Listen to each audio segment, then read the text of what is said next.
What is going on, everyone? My name is Jason, and this is the M1 Max MacBook Pro.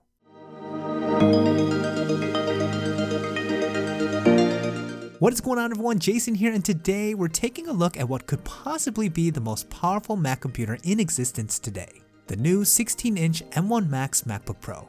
Now, Apple shook up the tech world back when it first debuted its game-changing M1 processor, an in-house silicon that up to this point has been widely recognized as a technological leap forward when talking about power and efficiency. So you can imagine how psyched techies like myself were when Apple recently announced their latest iteration of the M1, making their way to their Pro lineup of computers. And man, Apple did not hold back. The new M1 Pro and M1 Max processors are absolute powerhouses building upon the already beastly M1 infrastructure, and many are calling them the most powerful chips in the game today. And with that, Apple implemented these processors in their newly designed MacBook Pros, so I went ahead and ordered the maxed out version of the 16-inch MacBook Pro with the added 64GB of unified memory. I did only go with 1TB of internal storage because Apple does gouge your eyes out there, and also because already this is by far the most expensive computer I've ever purchased. Get ready for it. This configuration costs a whopping $3,899. So right off the bat, I'm just gonna come out and say that for the vast majority of viewers, you do not need this computer. It's serious overkill for most consumers looking to just do everyday stuff. And given the price tag, it really should be reserved for folks who use their Macs for some sort of task that is directly tied to generating income. But with that said, today I want to do a review of the new M1 Max 16-inch MacBook Pro, going over its core features and how I specifically use this machine as a creator on YouTube to help you get a better sense if this is the right computer for you. Now, before we get into the review, in case you're new here, I'm Jason. I would really appreciate it if you give this video a thumbs up. It really does help me out. And in case you're a tech junkie like me, don't forget to subscribe to the channel so you can stay up to date with all the reviews. And before I jump into it, let me ask you a real honest question, and you won't hurt my feelings with the answer. Do you think I was stupid to buy this computer? Let me know why or why not. Let me know what you guys are thinking in the comments down below. Okay, so first let's talk about the updated design around the MacBook Pro. One of the very first things that you're going to notice should you pick one of these bad boys up is how heavy it is. The 16-inch model in the box was a lot heftier than I thought it was going to be, and that makes sense because deviating from the norm of getting slimmer, Apple decided to make these new laptops thicker. And upon first glance, it mirrors the look of the older MacBook Pros Apple made from like 2009 to 2015. But once you get the laptop in your hands, you do notice that there are some differences. First of all, the frame is more squared off than previous models. It's not completely flat like the new iPhones, but the edges are definitely a bit sharper and not as rounded off as before. You notice this the most when you're actually holding the laptop in your hand, and I have to say it does feel nicer. Now, Apple still only offers two color variants, silver and space gray. I decided to go with space gray, and I still think it looks really nice. You get a nice brush finish on the aluminum, contrasted well against the ultra polished Apple logo, and to really distinguish these as the new models, you get this etched in MacBook Pro logo that Apple branded onto the bottom of the frame. In terms of dimensions, this is a big laptop. It's definitely still portable, but given its weight, it's going to take some getting used to if you plan on commuting with this thing in your bag every day. But overall, it's a well-designed package that isn't going to be completely overbearing like some other 16-inch laptops. And when it comes to overall look and feel, honestly it's pretty familiar, but that's not to suggest that anything's wrong with that. MacBooks are built to the highest standard of quality when it comes to materials and assembly, and you're definitely getting that here. It's an absolutely stunning machine that exemplifies Apple's obsession with not only providing customers with powerful devices, but ones that look incredible as well. Now, no doubt the biggest design change with the new MacBook Pro is going to be its display. The 16-inch model is equipped with a 16.2-inch Liquid Retina XDR mini LED display, coming in at a resolution of 3546 by 2234, and man, it's fantastic. This display gets crazy bright. It supports up to 1000 nits of sustained brightness, and can bump up to a pretty insane 1600 nits when viewing HDR content. It has over 1 billion colors and supports the preview color gamut. And because of slimmer bezels, it's more immersive than ever. And to be expected, everything on this display is razor sharp, you get really rich, vibrant colors, and consuming HDR content is super enjoyable. Now, this is Apple's second try in using a mini LED panel, which essentially uses 10,000 tiny LEDs to allow for about 2,500 local dimming zones. So you get really good contrast on this display, similar to an OLED, but much brighter and without the risk of burn-in. To me, it's a really strong implementation as this display really comes off like a miniaturized Pro Display XDR that can even support native editing on HDR video, but of course, like all Apple devices, it's not perfect. For some reason, Apple decided to put a pretty glaring notch at the top of the display, and look, I understand why people are turned off by it. It's so easy to notice when you first look at the MacBook, and there's a lot of arguments to be had around whether or not a notch is absolutely necessary, given that it's not even housing the components for something like Face ID.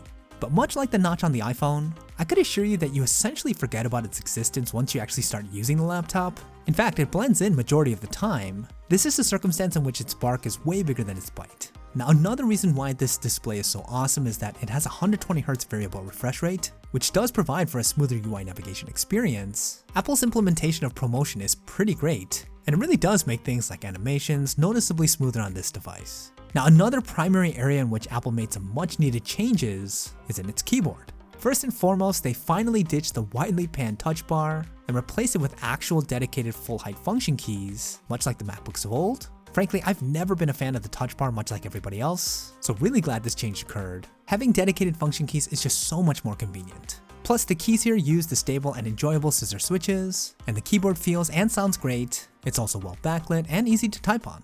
The MacBook Pro also comes with a mammoth trackpad, which surprisingly doesn't get in the way when typing. It also makes it super easy to use all the gestures, and it still supports some advanced features like Force Touch. All in all, the new 16-inch MacBook Pro from a physical design perspective is quite familiar for a multitude of reasons. There's really nothing here that would make this far and away different from the MacBooks of the past, but there are a lot of little refinements that Apple made that all tend to be positive for the here and now. And with that, let's talk about the new 16-inch MacBook Pro's core features, and let's start with the triumphant return of some much missed ports. Rather than just having USB Thunderbolt ports, Apple brought back some I/O that to me are critical for Pro users. This includes an HDMI port, there's also an SD card slot which I think is crucial for any content creator, and you still get 3 Thunderbolt 4 ports, which is pretty outstanding. So you can still connect this MacBook to a modern display like the 5K LG Ultrafine that I use, while still getting power to the laptop as well for that clean one cable setup. I also regularly use the high-speed Samsung T5 SSDs all the time, so it's great that I'm able to have 2 additional ports for those. And should I need all 3 for some reason? Another great feature to return to the MacBook Pro is MagSafe, Apple's dedicated magnetic charging port that has been a long-standing fan favorite. And what's nice about this iteration is that the 16-inch model comes with a beastly 140-watt charging brick that also comes with a detachable USB Type-C cable. It allows for really nice fast charging, and it's always nice having the peace of mind knowing that if someone walks over your cable, your $4,000 computer isn't going to come crashing down with it. Now, Apple didn't put any legacy USB-A ports in the MacBook Pro, which I do understand is kind of an endangered port at this point, but you may not be completely dongle-free yet with its absence. The new MacBook Pros also come with Apple's Touch ID system. It's an actual key on the keyboard now, and it's faster than the older model. I am kind of sad that there's no Face ID, especially because it has a notch, but you do get a pretty okay 1080p webcam, which is way better than the webcams Apple used in the past. And at the end of the day, it is nice that we're seeing a lot more features being brought back to the MacBook than being taken away. Honestly, I'm really glad Apple is listening to its customers and making the necessary changes. I do think it's pretty shameless, however, to try and spin these as quote-unquote new features. So up to this point, there's nothing about the 16-inch Pro that would make people understand why it's so damn expensive. So in order to better justify the cost, you're gonna have to look at the machine's performance. As a reminder, this particular model is rocking the new M1 Max processor. It's a 10-core CPU that has 8 performance cores and 2 efficiency cores. It also has an integrated 32-core GPU, and I paid the additional money for it to have the max 64GB of unified memory. Now, the million-dollar question is, why do I need to have a computer this spec'd out? Well, for starters, I am what I would consider to be a heavy multitasker. I use my MacBook for a variety of different tasks, and it's not uncommon for me to have multiple heavy-duty apps like Final Cut Pro or Adobe Photoshop open at the same time, with the addition of like 20 tabs on Chrome operating in the background, which is pretty demanding to any computer. And though the regular M1 processor on my Mac Mini I've been using over the past year has been outstanding, it's pretty insane how much of this multitasking I could do on a setup that just has 16GB of RAM, but I did notice that it would choke up if I went too far, especially during the video editing process. And that really brings me to the main reason why I decided to get the new 16-inch MacBook Pro. There are some considerable upgrades Apple made here that seem specifically geared towards folks who edit video. This is especially the case for me because number 1, I edit on Final Cut Pro, Apple's premier video editing software specifically designed to operate solely on Apple hardware. This allows for the greatest performance gains as it's extremely well optimized. And second, I shoot my videos in 4K ProRes, and the M1 Max has 2 ProRes encoding and decoding engines. So again, I stand to gain the most improvements here from a performance standpoint. And as to be expected, the new 16-inch MacBook Pro is an absolute powerhouse. It really doesn't matter how many apps I have open. Not only does it run perfectly smooth, it's able to do so without any of my tabs on Chrome crashing, and even more impressively, without the fans ever firing up even once. And that's even the case when I'm doing some intense editing on Final Cut Pro, virtually no stutters whatsoever, even on a pretty heavy timeline. Now, no doubt, the time in which the most stress is applied in my workflow is when I try and stack multiple layers of trackable motion graphics onto a clip.